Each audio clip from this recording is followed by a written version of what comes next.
Have you noticed how loud and polarized our world has become?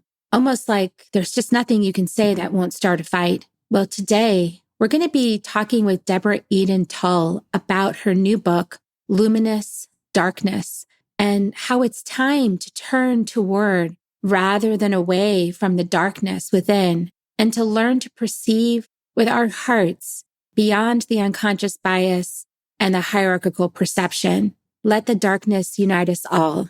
Tune in to find out more.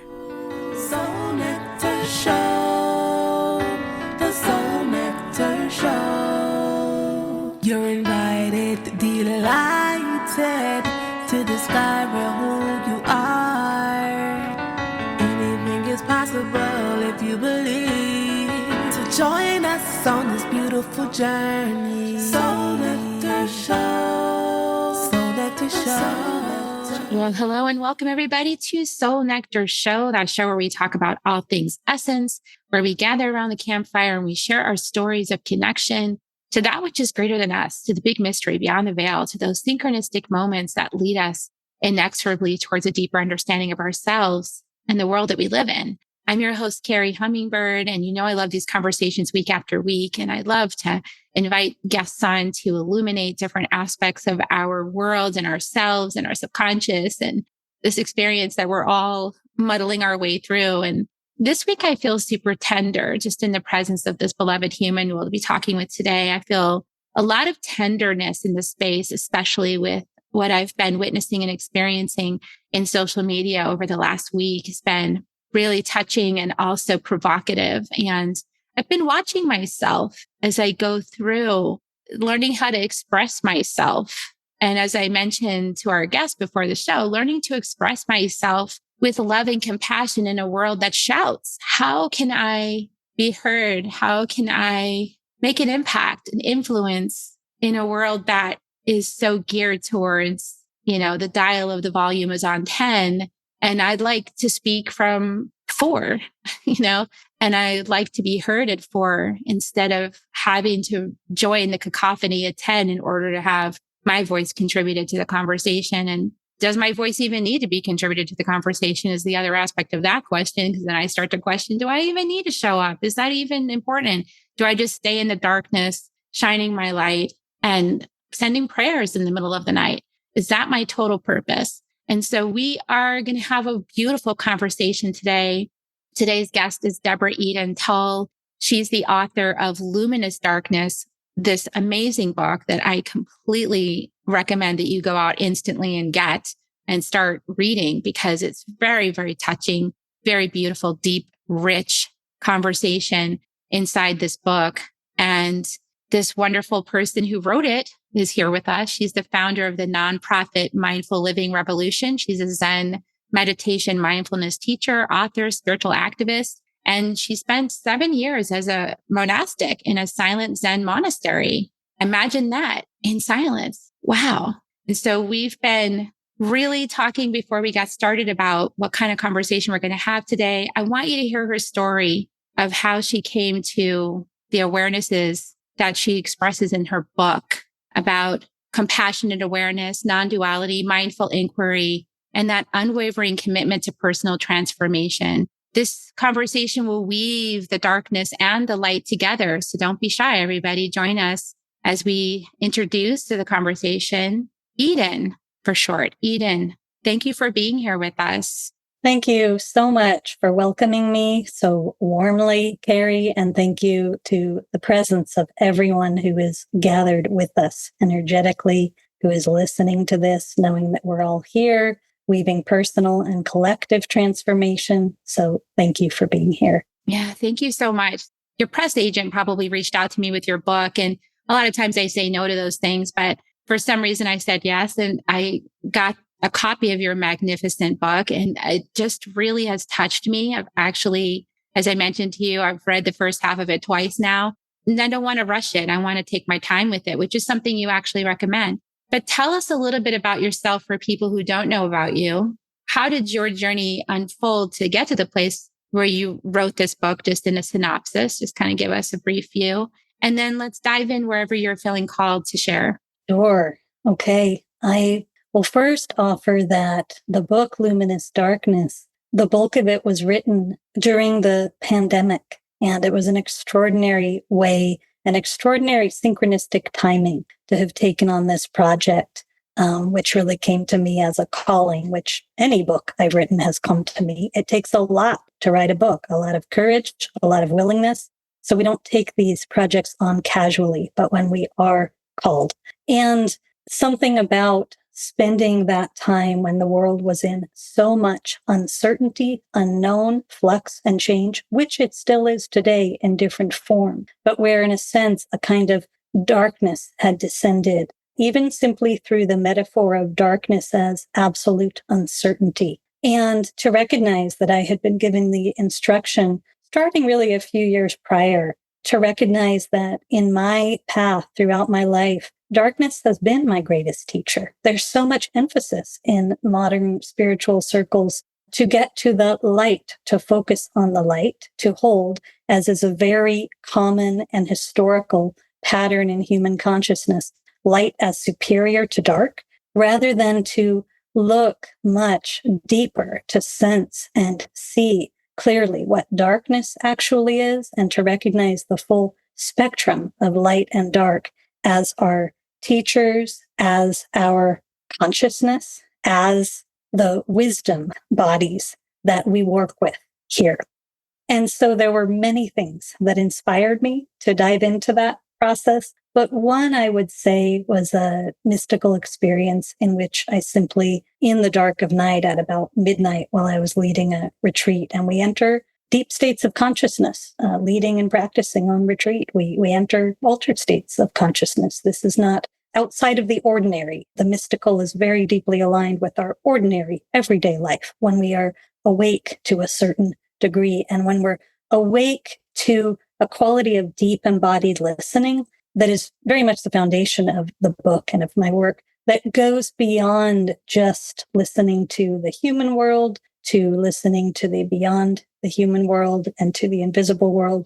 And so in that experience, I had a conversation with darkness that really left me when I woke up in the morning with about a 3-week journey of something that needed to be integrated and digested and recognized. And also, the last thing I'll say before I go into something that you shared already today is that in the book, there are so many layers explored, and darkness can be explored physically, the medicine of darkness in nature and consciousness, the restorative darkness of the night, the receptivity of the yin aspect of darkness in nature rather than the yang, brightly lit, loud, turn up the volume, hurry, produce, get things done kind of world of capitalism, to a much more metaphorical understanding of darkness as the great mystery itself and how much fear of the unknown and the mystery there is in human consciousness.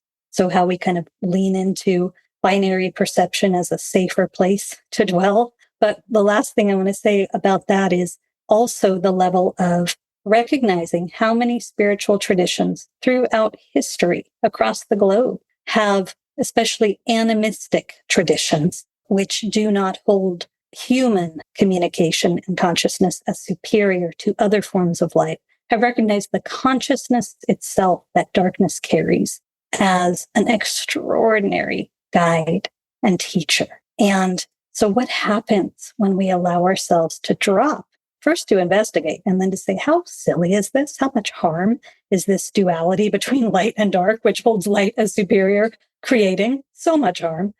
And then what is the actual invitation of darkness? So I'm going to pause there. That gives a little introduction to the book. Yeah, I love it. That's a really accurate description. And from the audience, that conversation, those layers of those conversation explore other topics that you know that I've been really passionate about, such as the color ladder and dismantling that and stopping seeing things in some kind of hierarchical value system. And yeah, I mean, it's just powerful. And I wanted to also say that as I was reading your book, I was reminded of one of my first teachers, Heather Ashamara, who also taught me to go inside, like go inside, close your eyes, put your hand over your heart, hand over your belly, hold yourself and just go in. And every time that I practice that, I feel better. Like, it's like, okay, I'm in here with me and all is well. Like, no matter what's going on out here, I can't control that, but I can come in here for like what you were talking about, that nurturing and like tuning out my eyesight, which is so tuned into that polarity world, right? Which is trained in that system of duality, in that conditioned world. I can come in and tune into this like inner sight, which has color and texture and light and everything inside of it too, but it's just coming from a different place, which is the space I tune into when I do healings. So thank you so much for that. So just reflecting what you just shared, the invitation, even by resting our eyes, closing our eyes, relaxing into a soft, spacious gaze instead of the kind of single pointed vision that's connected to binary perception, labeling everything we see as good, bad, better, worse, higher, lower. We come home to the refuge within, and we also are able to live more from center, anchored within, anchored upon the earth, and then meeting the world at large from a different quality of consciousness. So that said, you said something really potent at the start of the call about looking at your relationship to expression and noticing the desire to both have freedom from the expectation that we all show up volume 10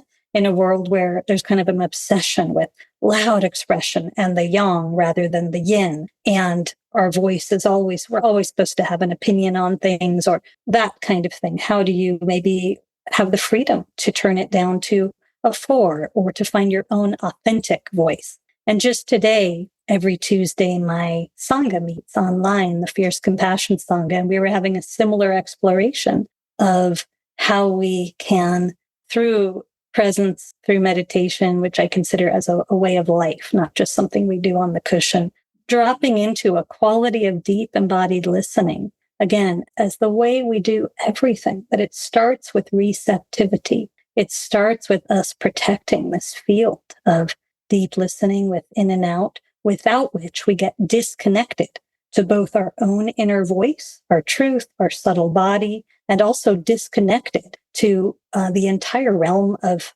communication that is our cosmos. Mostly what happens when we're not in receptivity, when we're not deep listening, is we're shallow listening instead. I'm raising my hand to the top of my head to just the superficial voices, narrative of separate self, familiar stories that kind of make up I, me, my separate self identity. In my life and as a young person, that was a place of great suffering. That was a place that wasn't fun to be me. Life got a lot more fun, a lot more free, and a lot more peaceful when I took on deep listening, which is meditation practice, as a way of being. So that's one of the foundational teachings of darkness, really starting with our receptivity.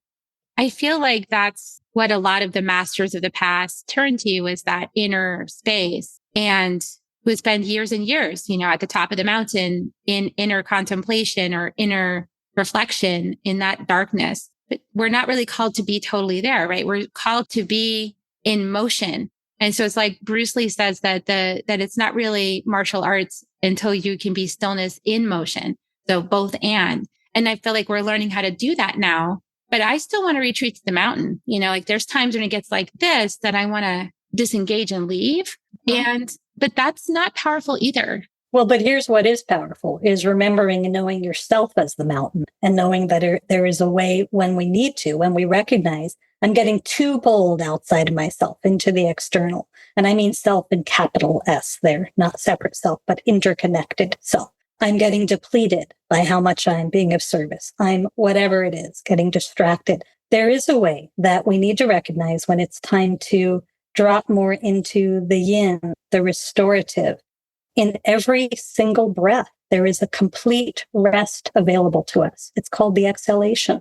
But when we're not paying attention, many people are not even aware of sort of weaving rest or restoration as more of a way of being into and through all of their doing. So I don't encourage anyone to overvalue going off to the cave or the monastery as the place of practice. The world as it is, the everyday world most people are living in, is a perfect place to feed a collective awakening. But we do need to take our own measure and know deeply how to engage in restoration as a way of being. Otherwise, there will be depletion. And just to be clear, I'm not in any way, when I talk about turning within, encouraging spiritual bypassing, which means turning within to avoid.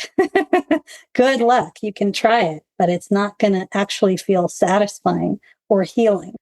Turning within as a way of finding your center and recognizing what and who you really are. From that place of undeniable interconnection, we have more of a clarity with which to engage skillfully with the world we're living in. So I teach sacred activism, people doing extraordinary work in the world, if that's their calling. And to do so from center is really different than doing so from that surface listening, right? Yeah. And I, just to give my own reflection on that, from what I feel in my body is that, let's say I've been looking at a lot of social media and I recognize I'm in the big self, like that self that's way bigger than me. And it's like, okay, I need to come back and tune into this being right here.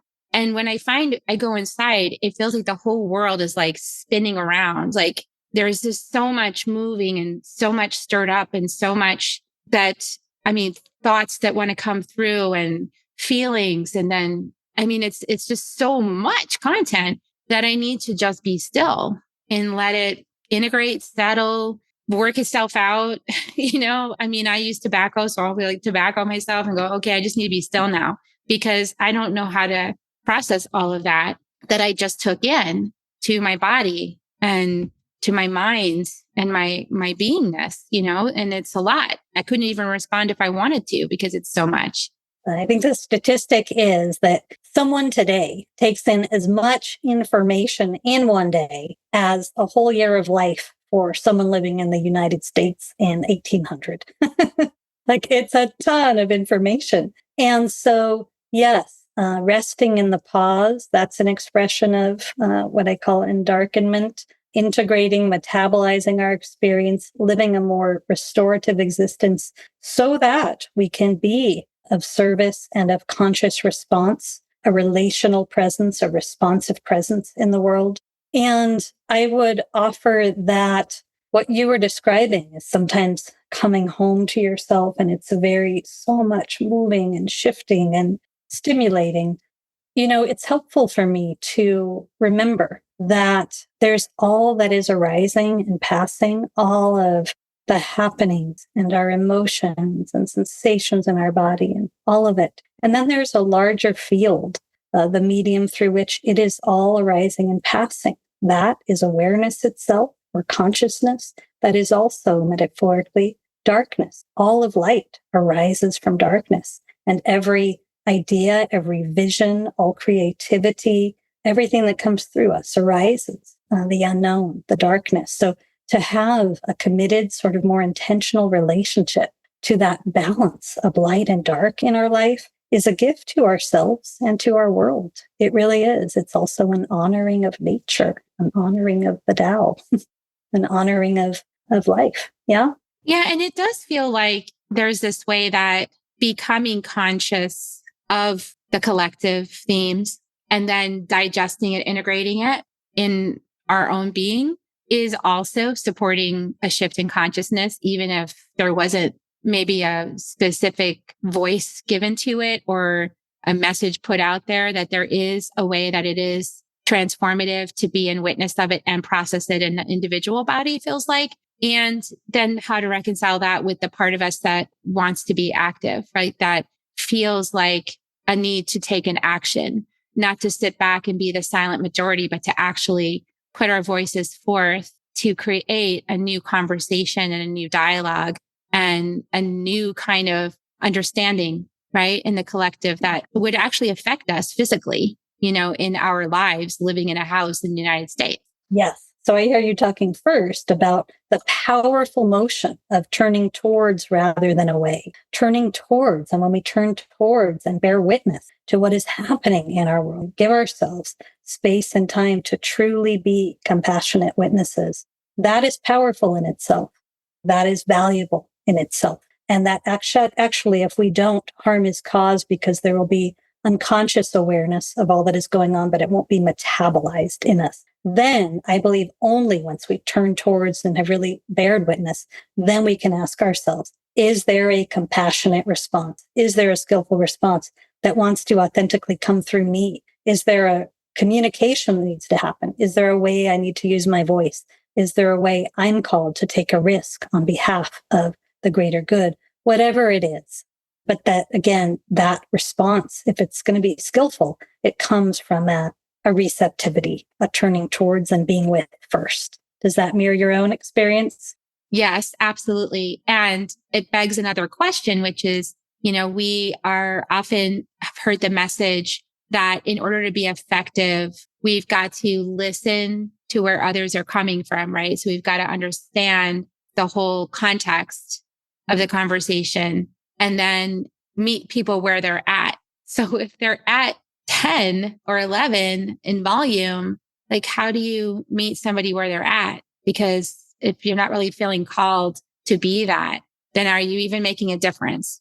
So a couple ways. The first response coming up for me when I hear you say that is, for me, the deeper we go in presence, we recognize the unshakable power of presence. If someone's at a 10 and we're aware of that through our listening, the energy needed to meet them fully or to meet that situation fully comes from the quality of our presence. In other words, it doesn't have to come from dialing our voice up to a 10 or dialing ourselves up to a hyper capacity if we feel that they're hyper or urgent. It comes from how much of a badass presence, grounded, anchored, fully here, awake, generous, open heart, strong back. From that place, authentic voice comes through us. If it's a gentle, soft voice, okay, but it's coming through a powerful presence. If it's a speedy voice, okay, but I want to point out the potency of presence first.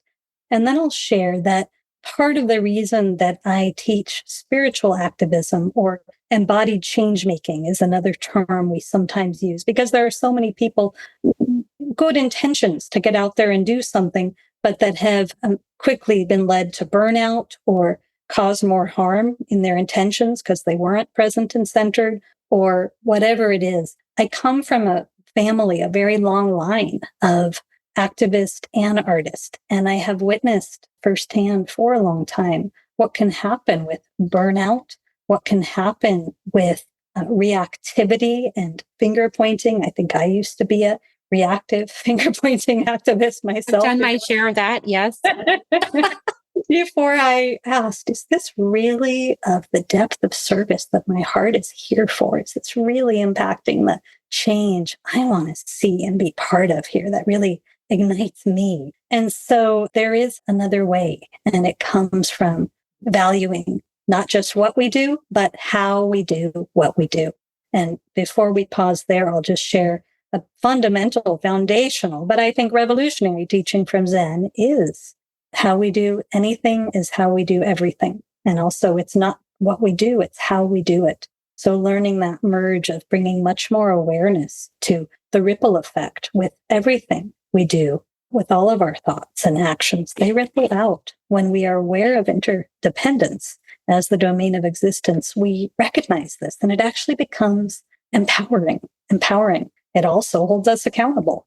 Yeah, I love that. And also in your book, you were talking about the total self, right? So that presence is the complete self. And you talked about your discovery of your angry self, the one that goes Electra, really angry and just mad and wanted to express that. And so like part of really coming into presence is embracing all of us, not shunning some parts because it's not, it's not sunshiny and it's not pretty and it's not, what we think we're supposed to be in order to be out there and be effective. It's like this other side of us that actually has a lot of power, right? This part that has a lot of power that we can tap into as long as we can maybe integrate. Talk a little bit about that process. Yes, this is so important. I love shadow work, and the book talks a lot about the importance of what we call shadow work. Shadows very simply as those aspects of ourself, of our being that we might tend to push away or judge or think of as incoherent with our identity or how we wish to be seen. So you pointed to a story I shared in chapter 3, which is a chapter on fierce compassion, the mother of endarkenment. And I talked about moving to the silent monastery at age 26 and having this expectation, maybe I'll just drop into this peaceful place that I'm projecting onto monasticism and Buddhism. And instead I met Electra really quickly, this rageful, angry, irritated, really upset part of me, and recognized, oh my gosh, how humbling. I think maybe this energy's been with me for a long time and I've always denied it. I've been like Eden, who's pleasant and easy to be around. And, I was 26 and I hadn't done that work yet. And at first felt shame and presenced it with my teacher and was instructed to acknowledge that this was my time and chance to get to know Electra, to in my body and my being really be open to, with curiosity, what is this energy and what's the power of this energy and what does this energy want to express? And with complete neutrality, instead of labeling anger dark or bad or unwanted, which many of us get conditioned to think of as anger as, okay, instead of another form of energy, of emotion, energy and motion that comes through us. I think part of the bind we're in as a species right now is that there has been so much unskillful use of fire energy and so little modeling through real embodiment of how to own fire energy and wield it,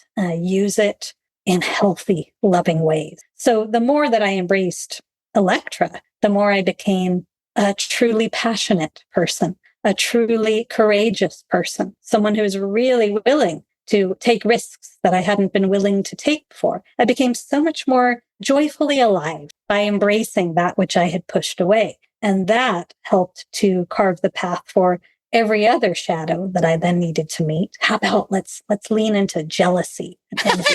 What's really That's a good one. Let's lean into whatever else I've pushed away.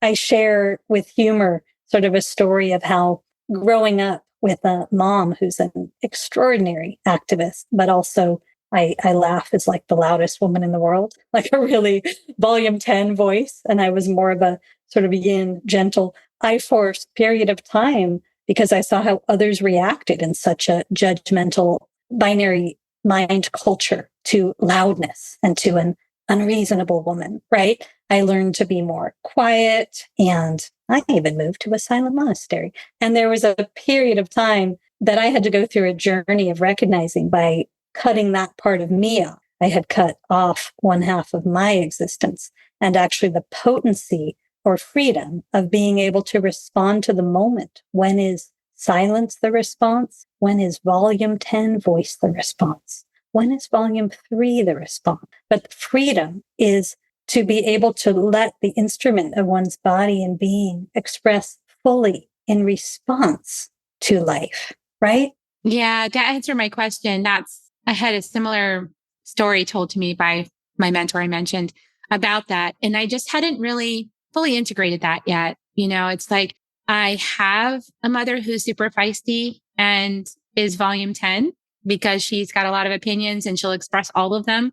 And I love my mother to pieces. And I can now finally be around my mother because I have integrated some of that fire medicine. But I feel like I'm still in the process of figuring out, and maybe we all are collectively, I don't know, figuring out how to work with that fire to bring it forward in a way that transmutes, transforms, alchemizes, purifies. And as a healer, it's interesting because a lot of times people, and I think also as a woman, a lot of times people have these expectations that women will be quiet and demure and go along and all of this. And that could make me not want to be that way, because then I'm like my mom, I'm like, forget that, no, that's not going to happen.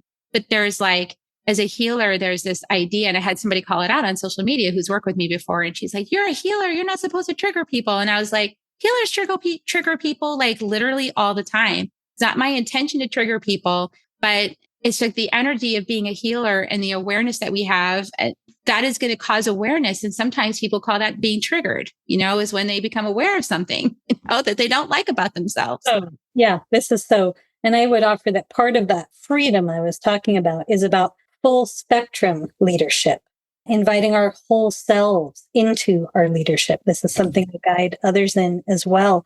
Not the idea of how a healer or leader or teacher should be, but our whole self. So I work with both gentle and fierce compassion. On one side, the metaphor of the soft, open hand, our receptivity, just listening to, being with subtle energy, that aspect of healing. On the other side, in Buddhism, Manjushri sword, which cuts through delusion, the fierce compassion required to speak out on behalf of truth, to show up wholeheartedly, even when it is so challenging. This balance, we learn that we can show up to both with love, that love expresses in a whole spectrum of light and dark, of yin and yang, not one or the other, but it requires skillfulness to know how to embody those. Yeah. And I think the skillfulness has to do with self-awareness, especially if you're an emotional processor in human design, of knowing where on the wave am I? Am I back to neutral or am I still on the wave? That part I'm still discerning sometimes. It's like sometimes I think I'm past it because I'm not in the moment of intensity, but actually there's more happening under the surface that if I allowed it to process and integrate more, there would be a clarification. There would be a higher truth and coming forward to express than the one that I'm able to access in the middle of the emotional wave.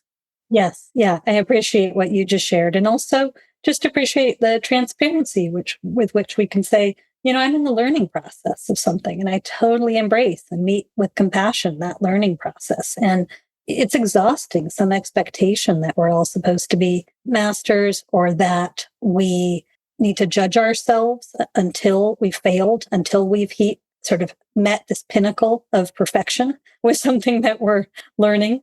None of that is helpful. That's part of hierarchical perception. Part of why I wrote the book, Luminous Darkness, is really to look deeply at, in a sense, how much in a trance of hierarchical perception human consciousness has become, and that it's easier than we think to unhook from that, because it is not our true nature. It is not what we speak of in Buddhism as original consciousness or the return to source that meditation is, that being who we really are is. There's a quality of seeing with the heart that is natural for us. It's like seeing just underneath all the labels, the perception that sees in wholeness life, just beneath all the labels that we've been trained to give things. Yeah, I love that you just said that. And it's making me reflect on the inner experience of that, which is, I feel like through my embodiment process, my body actually talks to me very quite literally, like shakes yes and no. Like it's really gives me super clear answers, because this part of me gets confused about what to say and how to say it and when to say it. And what's been coming up for me. And you guys, I'm going to just be modeling transparency here. Take your time. I love you all so much. And it just hurts my heart what we're doing to each other, because I don't want to hurt anybody with my words. But sometimes my body's telling me this is what needs to be said. And my mind is going, but that's going to hurt somebody's feelings. And there's just like this, like kind of argument that I'm having with myself inside myself about what needs to be said, and I feel like part of it has to do with being a really sensitive empath, being able to pick up on so much going on in the space, and also having my training as a healer, being able to see under the surface, like you're talking about, the truth of things, like the sort of factors that contribute to what's happening up here, and wanting to speak to this, but being misunderstood and knowing that people are going to misunderstand it. And it's like, how do I bring things with the level of fire my body wants to bring it with? Yeah. Yeah. And that's the part that I'm deconditioning some of the good girl. Like, I want to be a good girl and I want everyone to like me. Thank you. I'm sure there are others in the field who can relate with you naming that conditioning. And I really want to appreciate the transparency and just vulnerability that you model in sharing your own process. This past weekend, I gave a public talk that's posted on my website now about courageous conversations and speaking from the heart, and just a few encouragements based on what you shared. it truly is my experience and belief that the more of us who are willing to learn, because it can take time to learn how to include rather than disclude our fire energy, okay, in what needs to be expressed, that by repressing it or pushing it away, we're actually undermining an energy that can be transformative and healing. For mindful speech, there are just some really basic things that are helpful, even with what you just said. So we notice where we ask first, does something need to be said? Does it need to be said by me? Maybe, but maybe not. Does it need to be said by me right now? And maybe you get the feedback from your internal compass. No, actually, now's not the time. I'm not fully resourced. The person or audience isn't fully resourced. So no, I can let that go. But if all the things are yes, then how can I say whatever it is with respect, with kindness, from we consciousness rather than from I versus you consciousness? Now, a little caveat. I don't believe there's actually that much room for we consciousness on social media. Others will say they believe different, but I don't. I agree with you. I don't think so. It feeds binary perception because it's such a show up with kind of a short attention span thing. So I'm talking about in-person, heart-to-heart exchanges. But from that place, I trust the power of presence beyond everything, because individual presence is shared presence. It's dropping into the web of the relational field in a way that we are deeply attuned to each other. And difficult things can be said with respect and love. I've had so many opportunities in my life to get past what you said, sort of the good girl mentality I held in my early 20s. And as an example, many times people find they have to give and receive feedback that's difficult to another. So there's an art to learning to receive feedback. It's about humility and not taking personally, and also really holding ourselves in compassion. Then it's easy to receive feedback. We're learning. But also in giving feedback, I think it can be skillful to first say something that is affirming, equally true, but affirming. It's a way of being disarming, okay? Rather than, you know how defensive a relational field can get. And then speaking whatever it is in a way that invokes the other person's curiosity and inquiry, not saying like, this is from me to you, but more of a question to ask you or something to invite you to see if that feels so. I love giving and receiving feedback when it's conscious, because we really help each other learn. So there are tons of ways we could talk about courageous conversations. Sometimes it's about speaking up in a group of activists. I feel that there's something, everyone's holding the same perspective and I'm holding a different one that feels really important and is not going to be popular. I will start what I'm sharing saying, I'm aware that I feel nervous to presence this because I don't feel it's going to be popular. And I'm feeling uncomfortable in this field because there seems to be a momentum building about something that is leaving another perspective out. So here I go. And that always unifies the field. Do you know what I mean? I love that. I love that communities where that was received well, right? Because I do feel like there is certainly everybody tuning into that would even choose to tune into this podcast. You guys are people who are looking for this kind of community, looking for the kind of space where you can have dialogues like that and you can receive each other, and might be in systems where it seems very challenging to insert that, into a space that seems maybe not open to it. But what I'm hearing you say, what I'm feeling in your energy is go ahead and try, like find a way to presence that there's a different perspective. Because otherwise we are feeding the projecting onto others that they are not open to it and that no one is open to it. One of the joys of my life is a 6-month training I guide online called The Heart of Listening on behalf of our collective. And we have people come from all walks of life, and people who are in leadership positions and people who work in the corporate world and people who are activists. And there is so much extraordinary experience of people bringing into environments where it seems like people only want to be in marketplace mentality together or transactional relationships or just feeding on consciousness.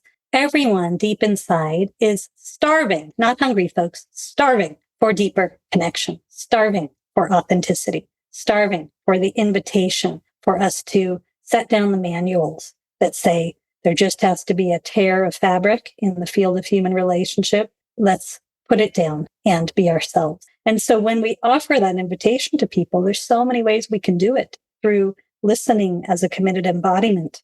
It's contagious. It's contagious. So yeah, the second book that I wrote is called Relational Mindfulness. And we work deeply within the communities I serve of what I would describe as relational mindfulness and relational presence, the field of communication, of conversation and engagement as a meditation practice and a liberation practice and a path of collective healing in itself.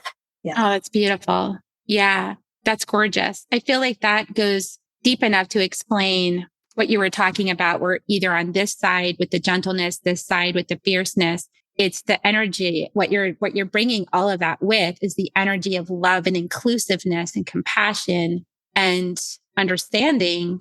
And it's an active relationship in that moment.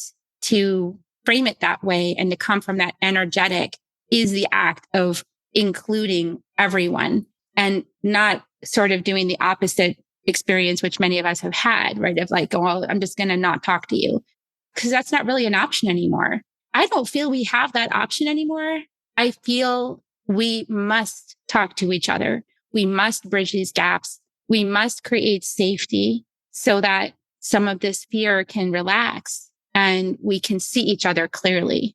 Thank you. So we can see each other clearly. And I hear you pointing beautifully to the inclusivity that we're called to in the field at large, human consciousness, and also within ourselves, including our whole selves. And back to luminous darkness for a moment, it's the healing of embracing the full spectrum of light and dark and the interplay of light and dark, the full spectrum. If we're not embracing that, then we are cutting off one half of our humanity and our human experience. One half, light and dark. We've been trained and conditioned to hold up light as higher than. And I just want to have people contemplate that for a moment. And even our globe today, even if we look at the overlighting of planet Earth, now I think the statistic is that about 90% of the US and Europe are artificially lit at night, and over 60% of the globe. And there are major impacts to this, people. Impacts to plants and animal species, impacts to humans, to our endocrine system and our circadian rhythms and all of that. This is big. So to really make note of our strange obsession with light over dark. Yes.